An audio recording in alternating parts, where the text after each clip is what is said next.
Should I start? So belly dancing has long been a misunderstood form of dance style because of its sensual dance movements. Many believe that it is just a form of sexual entertainment for men. Wrong. In fact, belly dancing has long been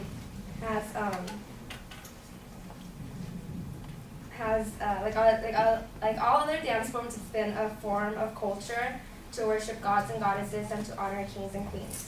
Later on, it was used to to celebrate weddings and to celebrate like child's birth. It has been around for possibly more than 6,000 years, but no one really knows where it originated from. It is said it originated in ancient Egypt or India.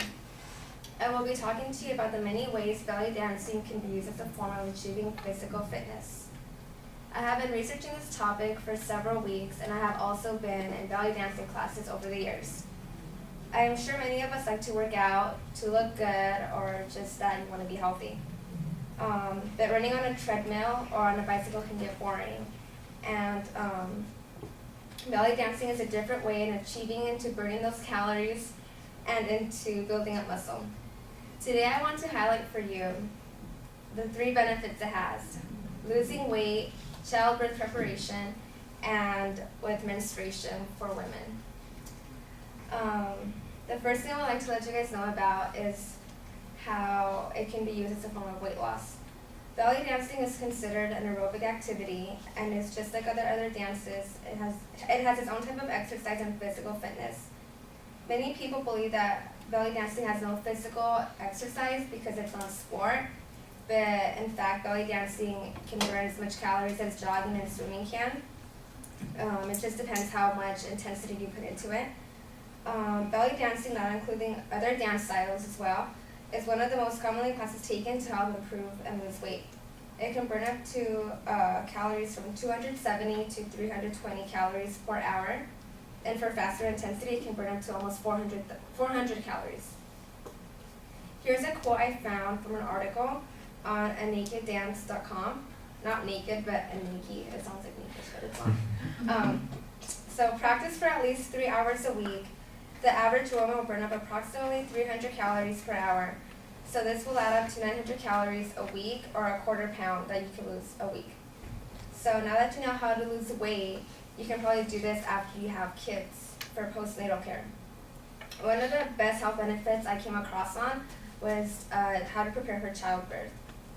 Here I have a quote from an article on worldsbellydance.com explaining what it does for women and how you can use it to give birth.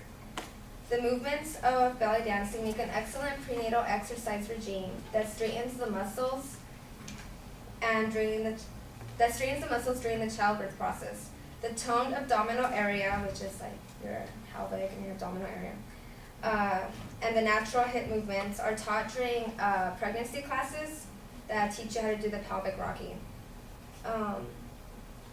For women who desire natural childbirth, this is a great way to practice that. Here's an example of a woman who witnessed another woman giving birth doing belly dancing. The lady witnessed, her name was Morocco in 1967. She says that she reports the women gather in a tent and dance around, performing belly flutters.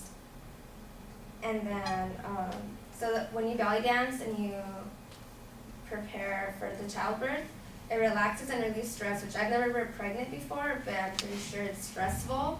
And so when you do the belly dancing, it probably it does relieve stress because there's examples of women I'm going to show you right now. It straightens the muscles that you use while you're giving birth, so like while you're pushing and doing all that stuff, your muscles are already going to be used to that.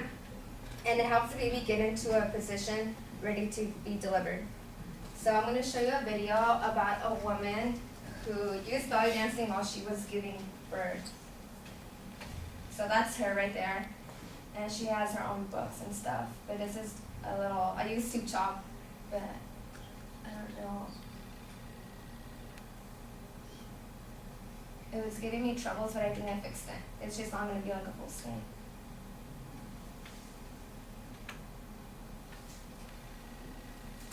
And I started my belly dancing. I started doing hip circles. I started doing figure eights. I did undulations, I did sway hips, I did every move I could possibly think of because it felt very, very good and very, very natural. A contraction would start washing over me and I would just move into the belly dancing. The movement really helped me to relax. The next. So she did that, and it helped. Like at the end of the video, she says that like she had a pain-free labor, which is pretty cool because a lot of women like are in a lot of pain while they're delivering babies. Because I witnessed my mom give birth, like I said in my other speech, my first speech ever. It looks really painful, but that just made it look really easy, and it's something that when I have kids, I want to try that. And last but not least, because there's a lot of benefits, but this is another one. It helps you get rid of PMSing and having cramps when you're on your period. I'm sorry, this is a little bit awkward. But, so belly dancing is a great way for women to get rid of having PMS and cramps.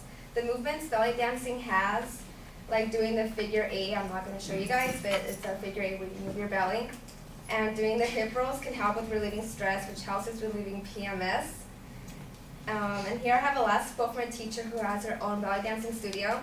She says that her students have reported over the years that one of the most incredible benefits of belly dancing has been the relief of PMS. Some have suffered from quite severely. Many women with PMS never again had to deal with the painful periods thanks to belly dancing. And I've experienced that. It does help for periods, like for cramps. And well, today I have talked to you about the 3 health benefits that belly dancing can do for you: how to lose weight, how to prepare for childbirth, and how to get rid of PMS and cramps. And with all that being said, I think it's a beautiful dance that you can, with a lot of benefits that you can try if you're ever bored or if you want to try something new.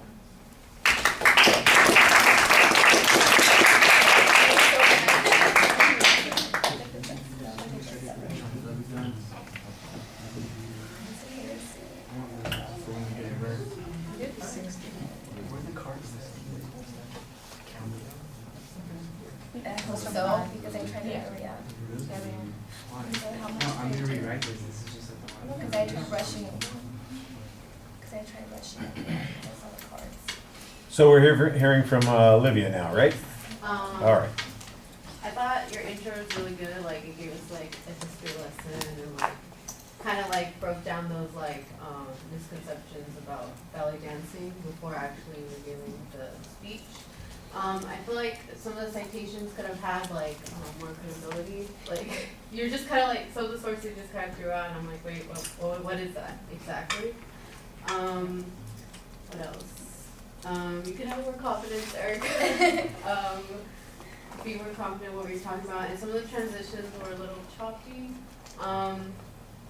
And I was a little confused at first, but I think after a while it kind of made it more fluid. You showed the class and you relayed the benefits by comparing to other exercises and statistics, and you knew what you were talking about. Like it seemed like you knew a lot about the topic from like personal experiences and stuff like that. And you made me want to take up belly dancing, so that was a good job. And overall, that was pretty good. All right. I think you've got a good dramatic statement that you use as an attention device, and you talk about the misunderstanding of the subject. You transition to the subject very clearly. There's an excellent thesis statement. You've got some justification for talking about it, and there's a pretty solid preview of what you're doing. I do have a little bit of an issue about something I'll talk about in just a second, but content-wise, things are pretty solid there. In the body of the speech, I do think that you need to be a little more consistent about citing information. I did hear a couple of citations. You had one on the amount of calories that get burned during, let's say, 3 hours a week is the hypothetical, and so you've got a citation there. Earlier, I think that you had some other information that was similar to that needed to be cited. The prenatal preparation, it sounds like it's just some random woman who's doing this kind of thing. Has anybody thought about this before? Is this Is she the equivalent of a belly dancing sensei who teaches other people how to do belly dancing? Is there some reason to listen to her more than anybody else, or is she just some random person on YouTube that shared her belly dancing and her prenatal experience? If this is more universal, it would seem like there would be some additional information on it, or even if it's just her, something to give her a little bit more credibility, I think would be helpful. I thought that you clipped the video clip effectively. That was fine. It was about the right length of time. I didn't have a problem with that. It was the only visual that we really got a chance to see. I think you had another visual that never really makes it onto the screen for us.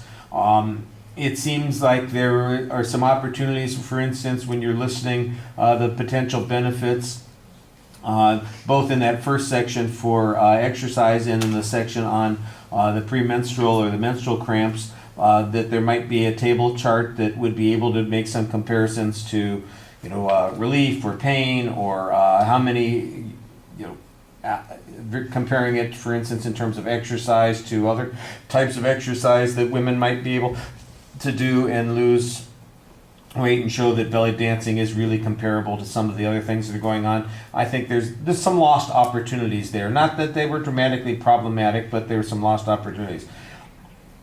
The main issue that I've been pointing out today is the thing that we're not really focusing on that much on this situation, and so I am going to mention it for you, and that is the one thing that I thought was a bit of a reservation. It seemed like the first half of your speech, all you're doing is reading. I mean, you're looking at your cards, you're reading to us, you're scratching your ear. It's just like, I'm up here reading in front of people and blah, blah, blah. And somewhere about halfway through, I think as you got to the end of the second section, you kind of look up at us and you start talking to us. And it is so much better when you do that. I don't know why it happened at that particular point. I don't know if you reached a spot where you were comfortable, or if you suddenly become aware of the fact that you were reading, but suddenly you seemed a lot more natural, you're more spontaneous, you're making eye contact with the audience, and those are going to be things that you want to do more consistently. And it just seems strange to me, because everything that you had in the opening seemed like it would work really well if you just talked to us, but you're not doing that, and that's one of those drawbacks from... I think what happens is when people have the cards in their hand, they think, I have to look at the cards. I got to be paying attention to what I've got written down here, instead of remembering I'm talking to the audience, and that's what I ought to be doing. All right, thank you.